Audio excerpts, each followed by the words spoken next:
뉴스 신세계 오늘도 헬마우스 임경빈 작가와 함께합니다. 어서 오세요. 안녕하세요. 예, 성탄절날 예, 네, 제가 그래서 맞춰서 나름대로 빨간색 옷을 입고 예, 왔는데 네. 감동적입니다.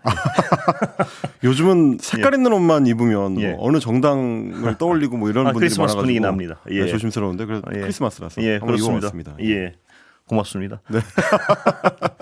자, 공수처 2차 출석 불응. 네. 윤석열 피의자는 전면적인 저항이라고도 볼 수 있는데 이 정도면 사실상 예. 이제 예고 불응이었기 때문에 이제 출석할 거라고 이제 기대하는 사람은 뭐 거의 없었던 예. 것 같고요.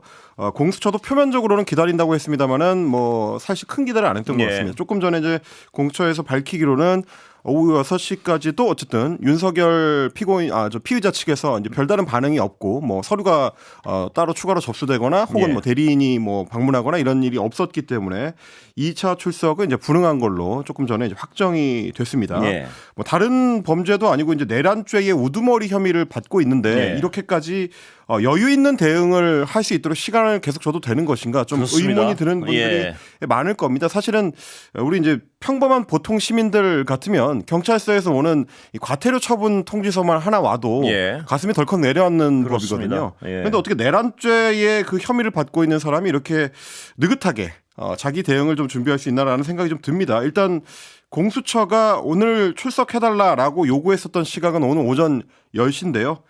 저녁 6시가 될 때까지 윤석열 그 피의자 본인은 물론이고 변호인도 나타나지 않았습니다.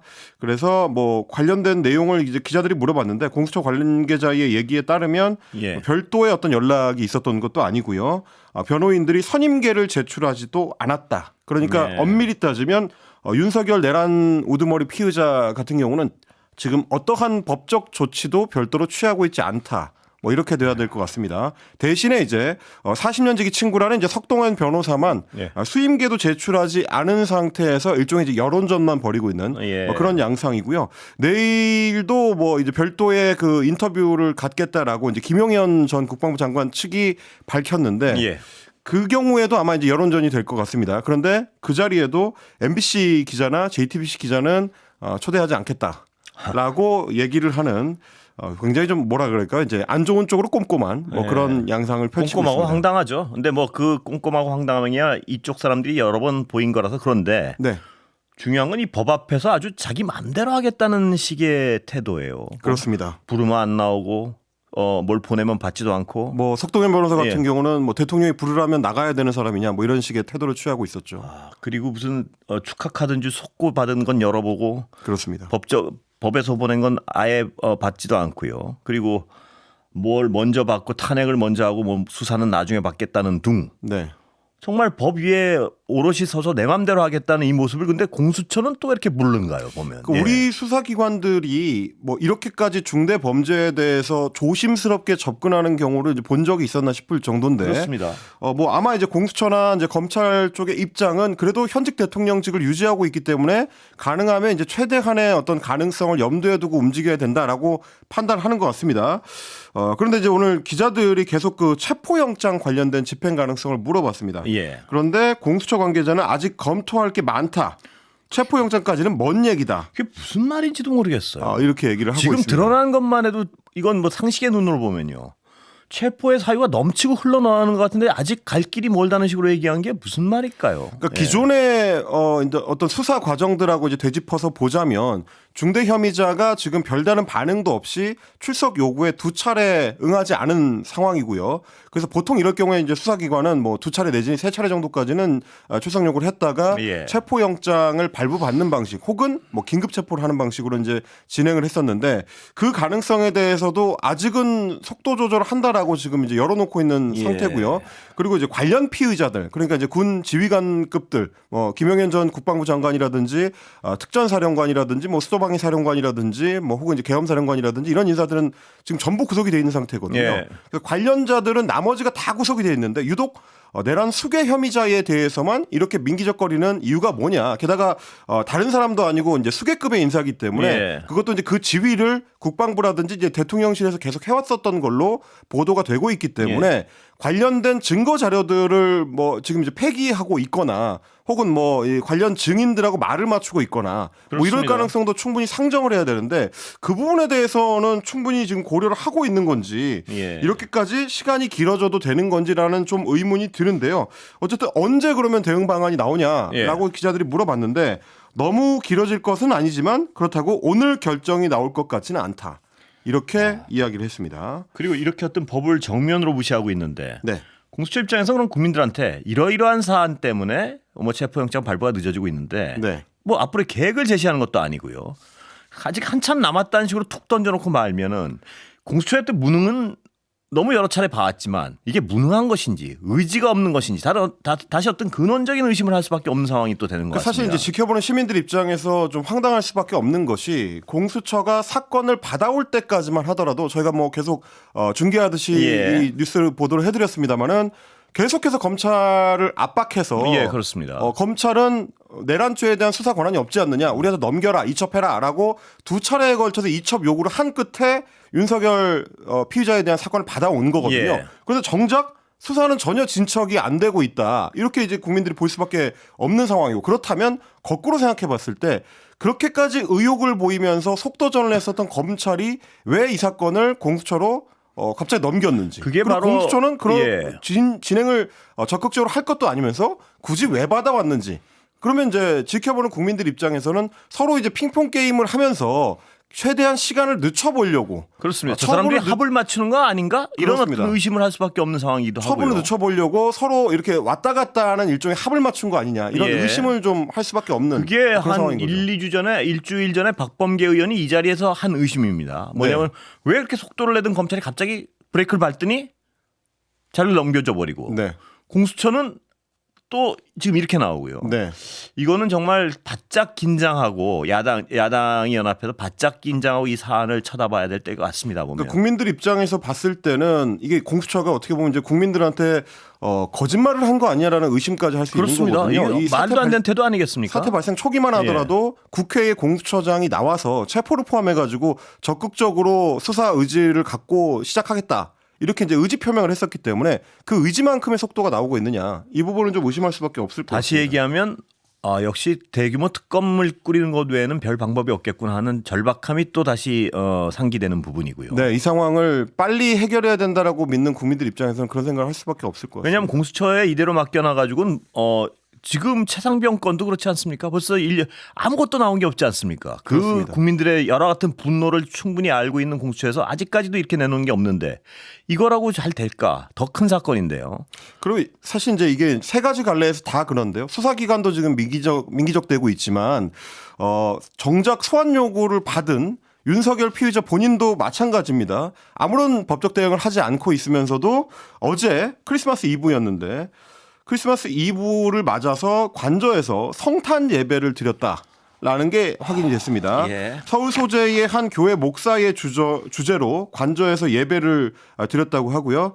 윤석열 피의자하고 이제 김건희 여사가 이제 참석을 했고 여기에 이제 목사와 장로, 성도 등 이제 일부 소수가 이제 참여를 한 상태에서 예배를 드렸다고 하고요. 원래 같으면 이런 내란 사태를 일으키지 않았다면 성탄절에 이제 서울 성북구의 영암교회를 찾아서 예배를 드릴 계획이었다고 하는데 지금 이제 탄핵을 당한 상황이다 보니까 관저에서 예배를 드리는 식으로 이제 약식으로 변경을 했다. 이게 이제 설명인 것 같습니다. 이거는 좀 반개적인 얘기지만 그렇게 무속을 좋아하는 사람들이 또 예배는 또 보는군요. 예, 그게 네. 앞뒤가 안 맞는 것 같기도 하고요. 뭐 저도 예. 좀 궁금하긴 합니다. 질문을 해보고 싶긴 해요. 혹시 예. 뭐 예수님이나 뭐 이게 여호와 하나님에 대해서도 신 중에 한 명으로 생각을 하는 거냐, 혹은 뭐 유일신으로 생각을 하는 거냐 그런 질문이 이제 들 만큼 좀 이상한 상황이긴 한데요. 어떻게 보면 이제 지켜보는 국민들 입장에서는 화가 나고 이제 마음이 급한데 저렇게 여유를 부리나라는 의문이 들 수도 있을 것 같은데 그렇습니다. 다른 한 축, 그러니까 정부도 지금 마찬가지입니다. 그렇습니다. 한덕수 권한대행 같은 경우도 탄핵 방어전에 돌입했다라는 보도들이 오늘 좀 나왔습니다. 이른바 이제 쌍특검법이죠. 예. 지금 이제 내란 특검법하고 김건희 특검법에 대해서도 입장을 빨리 결정을 하지 않고 있고 그리고 헌법재판관 임명 문제에 대해서도 국회에서 먼저 협의해 줄 것을 선결 조건으로 내세운 게 어제의 입장이었는데 사실상 거부권을 시사한 것 행사하겠다는 아니냐 뭐 이런 의도가 충분히 느껴지는 부분이죠. 예. 그렇습니다. 그런데 이제 그거에 대한 반응으로 야당에서 탄핵할 수도 있다라는 입장을 내놓으니까 총리실이 대단히 유감스럽게 생각한다. 앞으로 좀 더 심사숙고해 줄 것이라고 생각한다. 라고 국회를 향해서 이제 맞받아치는 듯한 그런 지금 입장을 밝히고 있는 상태고요.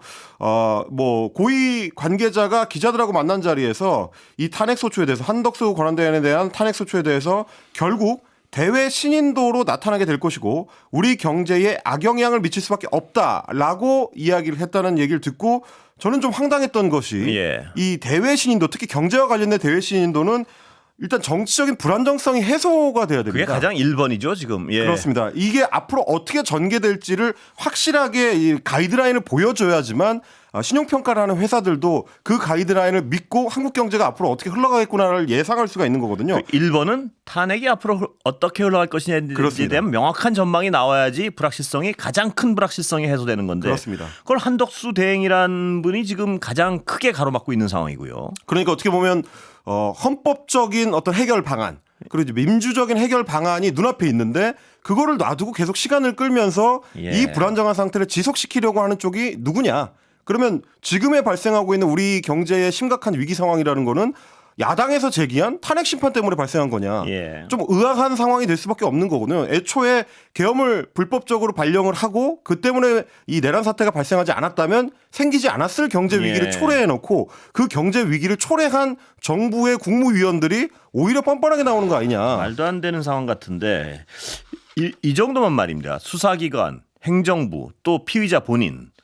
조직적 저항을 정말 본격적으로 하고 있다는 국민적 분노를 사기 충분한 상황 같은데 이 상황은 좌시할 수 없는 상황으로 점점 흘러가고 있는 것 같습니다 보니까.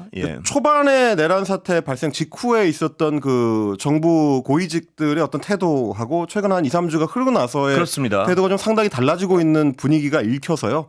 그게 어떤 신호인가? 뭐 이 부분에 대해서 이제 정치권에서는 좀 긴장을 하고 있는 것 같습니다. 제가 요새 야당 정치인들을 모시면 이 얘기를 공통적으로 물어보는데 초기에는 어떤 윤석열 피의자의 어떤 탄핵 심판까지 시간을 끄는 것 같은 분위기였다가 요새는 진짜로 복귀를 믿고 있는 게 아닌가 싶을 정도의 어떤 조직적 저항을 하고 있는 것 같아요.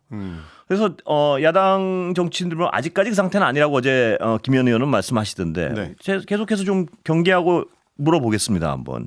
이 상황은 대단히 심각한 상황 같아서요. 그렇습니다. 그런데 아직도 야당 그 국방위원들은요.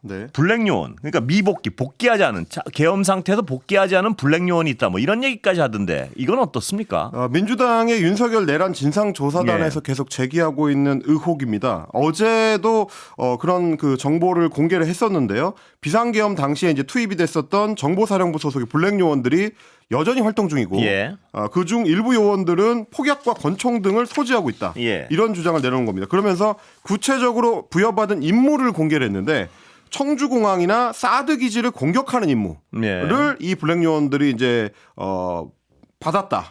임무를 받았다라는 얘기고요. 윤석열 탄핵소추안이 이제 국회에서 가결돼서 헌법재판소로 넘어갈 때 블랙 요원들이 충북 청주에 있는 공군 내수기지 이제 제17 전투비행단이라고 하는데 여기에 이제 폭탄을 투척하는 방식으로 소요 사태를 일으켜서 일종의 북풍 조작을 기대한 것으로 의심된다.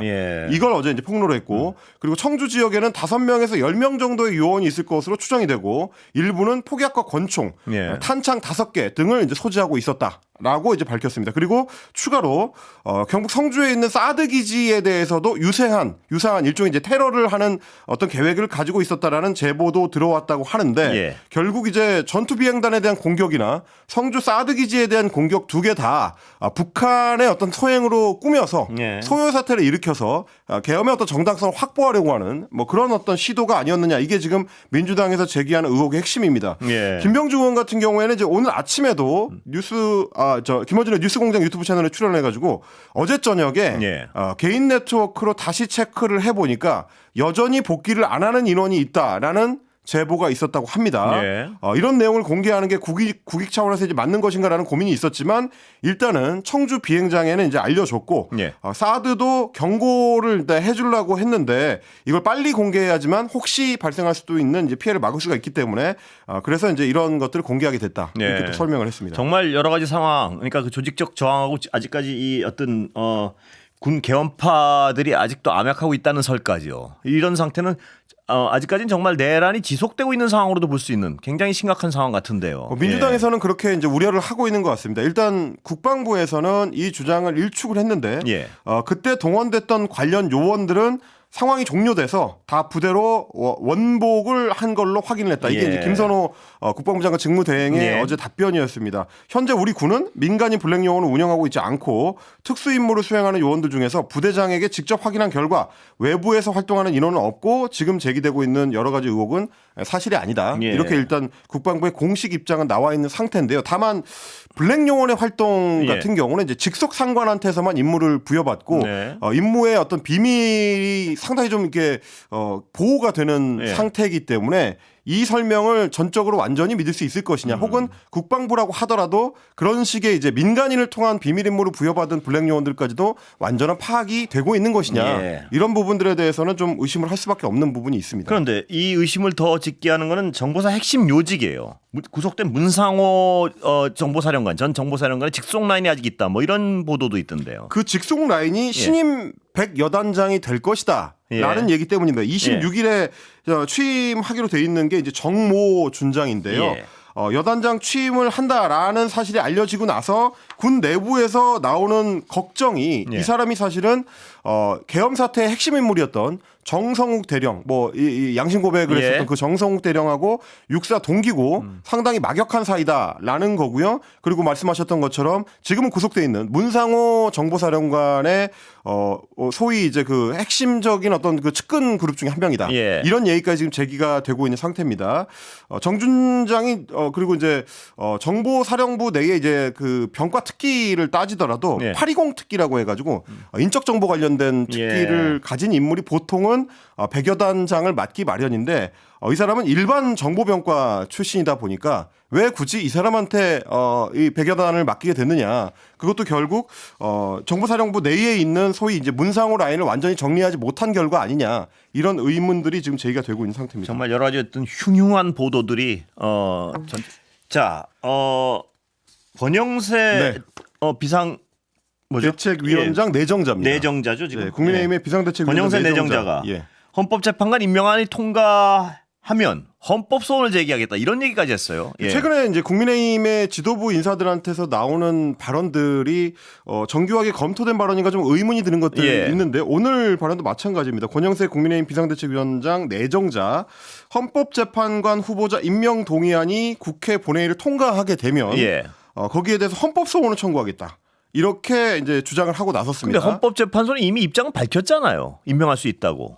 그렇습니다. 이제 헌법재판관 후보자 3명도 임명할 수 있다라고 밝혔고. 그런데 이게 무슨 네, 그리고 이제 헌법학자들이 공통적으로 얘기하는 거는 저희도 여러 번 소개를 해드렸습니다만 다시 한번 확인을 해드리자면 이번에 이제 임명을 기다리고 있는 후보자들 같은 경우는 이제 국회 몫으로 추천된 인사들이기 때문에요. 사실은 대통령이나 이제 행정부 쪽에서 가타부타 그걸 결정할 수 있는 권한은 없습니다. 엄밀히 말하면 이제 국회에서 추천하는 게 본회의를 통과하게 되면 거의 자동으로 이제 임명할 수밖에 없는 구조고 그거에 대해서는 이제 헌법학자들도 거의 이견이 없거든요. 그런데 지금 그것도 안 하겠다고 자꾸 지금 어떤 밑자락을 까는 거 아닌가요? 네, 그러면서 이제 그 이유로 내세운 게 이런 얘기입니다.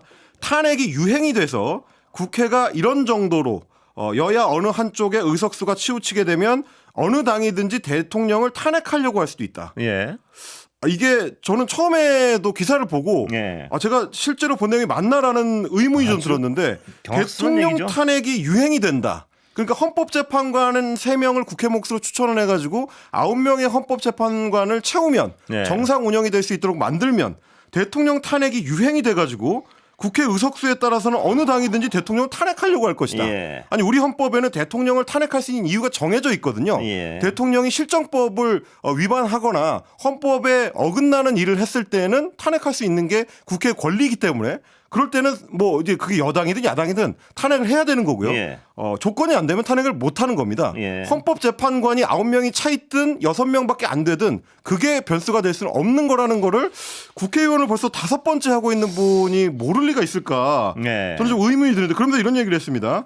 그런 부분에 대해서 헌법적으로 분명히 해둘 필요가 있다. 헌법재판소가 헌법 해석 기관으로서 결정을 할 필요가 있다.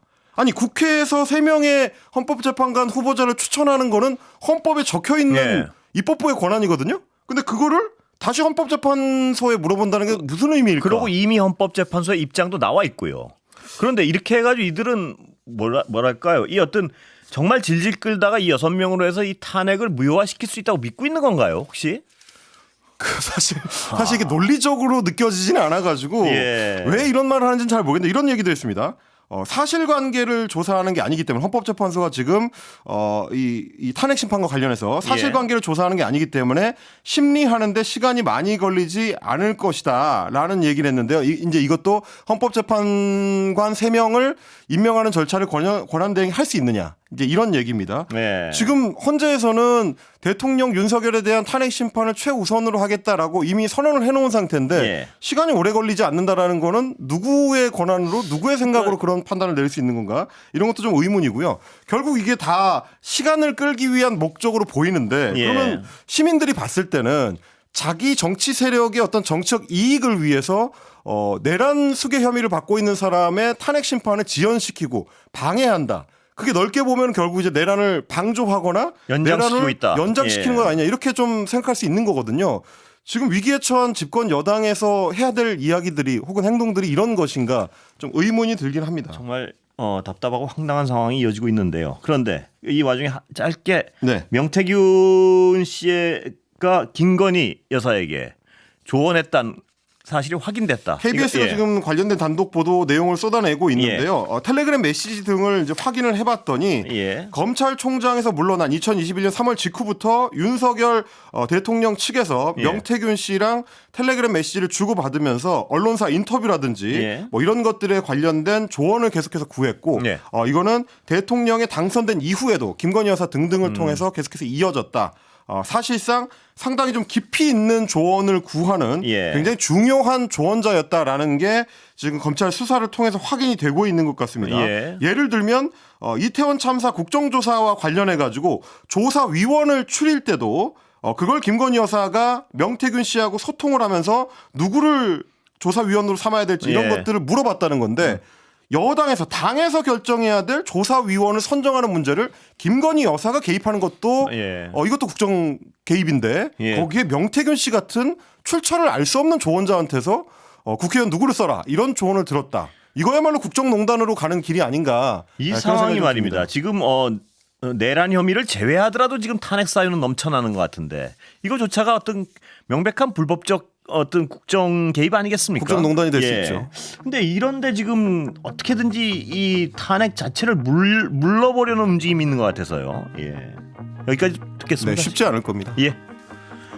임경민 작가였습니다. 고맙습니다.